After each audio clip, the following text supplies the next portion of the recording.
President Trump is well known for his use of the digital social media platform Twitter, both to tout his accomplishments and to lambaste and make fun of others. But this morning, he ignited a new firestorm when he shared what are widely seen as virulent anti-Muslim messages. The president said nothing about the furor as he left the White House today. Hours earlier, he had retweeted 3 videos originally posted by a British far-right activist. One from Syria in 2013 shows a Muslim man railing against idols and smashing a statue of the Virgin Mary. In a second, also from 2013, Islamist protesters in Egypt attack opponents and throw one off a roof.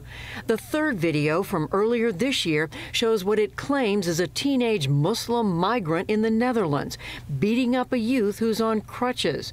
Dutch news accounts say the attacker was not a migrant and never mentioned the boy's religions. And we will do everything! The clips were first shared by Jada Franson, a leader of Britain First, a far-right fringe group that opposes what it calls the Islamization of Britain.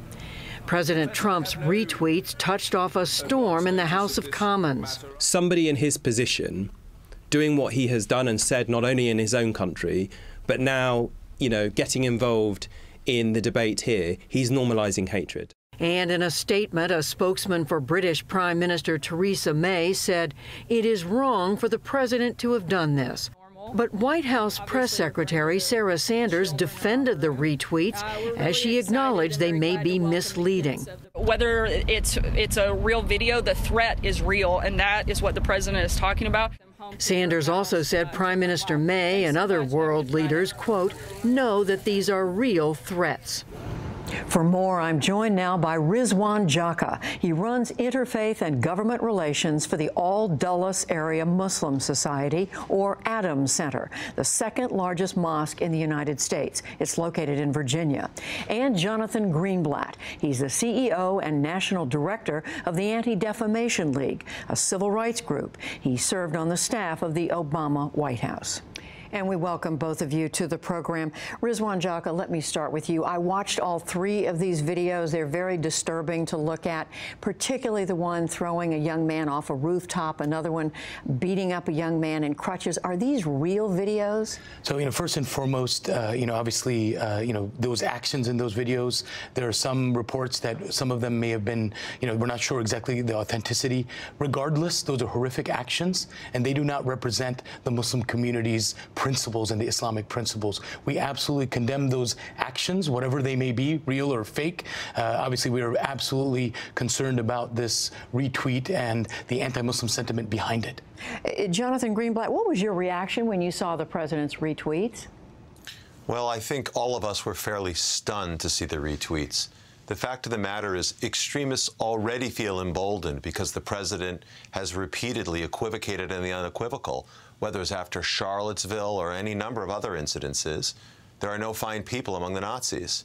But the fact of the matter is, when your President Trump retweets our endorsements, and so we track it, and we weren't surprised to see David Duke and other right-wing extremists celebrating today that the president is pushing out prejudice.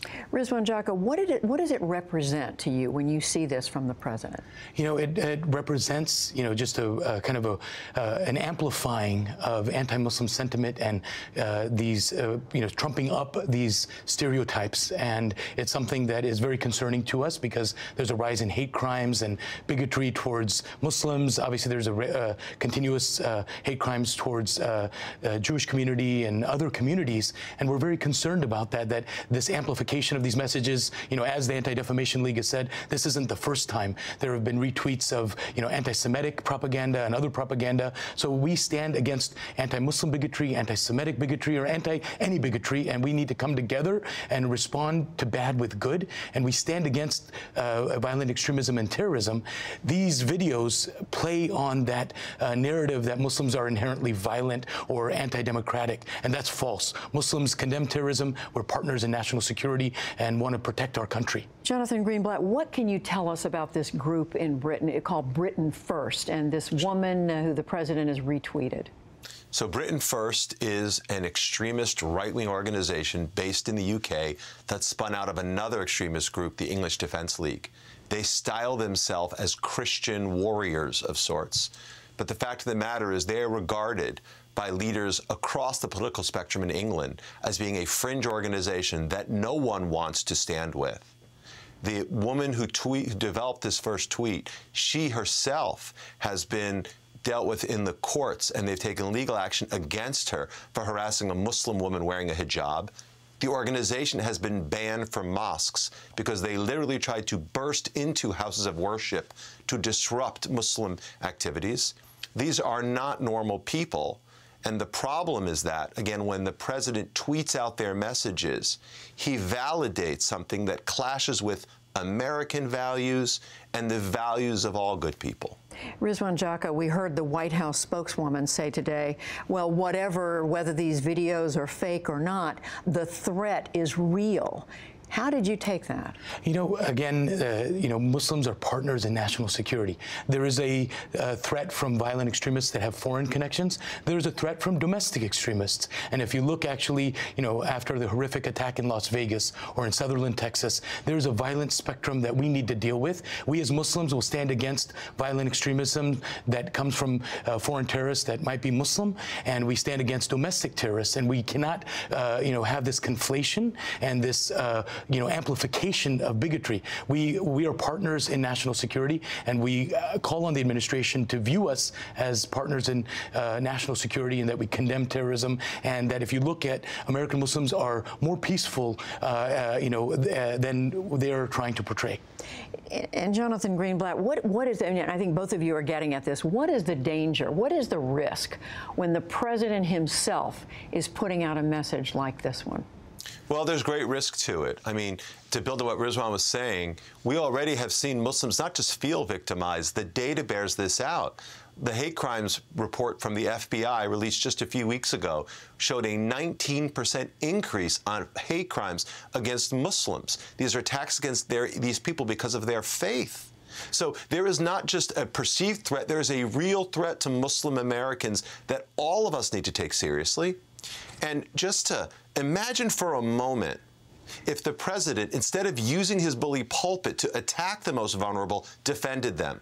Imagine if the president used his Twitter feed not to retweet racists, but to call them out for their intolerance. Imagine if he were uniting our country rather than dividing it. That's what I think we would like to see from the Oval Office. That's what all Americans, whether you're Muslim or Jewish or of any faith, deserve from our president. Mr. Jaka, if you could speak to President Trump right now, what would you want to say to him about this? I would say, Mr. President, we are all Americans, and he at one time said he wanted to represent all Americans and wanted to bring us together. We all bleed red. We all bleed red, white, and blue. We are all Americans, and Muslim, Christian, Jewish, Hindu, Buddhist, Sikh, Baha'i, Zoroastrian, of people of no faith. We are all in it together. Let us work together, unite people. Let us stand against all bigotry, all hate, all extremism, and we can really make things go forward. And I would ask him if he wants to retweet something, he can retweet that we're having a Muslim-Jewish summit this weekend. We're having interfaith events with evangelical Christians and Muslims and Jewish community members, that we're working together in partnership for love, respect, and harmony. And I have a video he can tweet about American Muslims that have given the ultimate sacrifice serving in the U.S. military. And Jonathan Greenblatt, what would you add? What would you say to the president, especially since the White House keeps saying he is so concerned about these threats coming to our country? I would say to the president, Mr. President, please use the Oval Office to elevate America rather than diminishing us. Please use your pedestal and your bully pulpit to speak to all Americans, again, of all faiths, of all national origins, of all backgrounds. You have a unique opportunity, and you're no longer Citizen Trump. As President Trump, you owe it to the American people to be true to the values upon which this country was based: pluralism, equality, and the dignity of all Americans. Jonathan Greenblatt of the Anti-Defamation League and Rizwan Jaka of the Adams Center here in Virginia. Thank you both. Thank you. Peace be with you.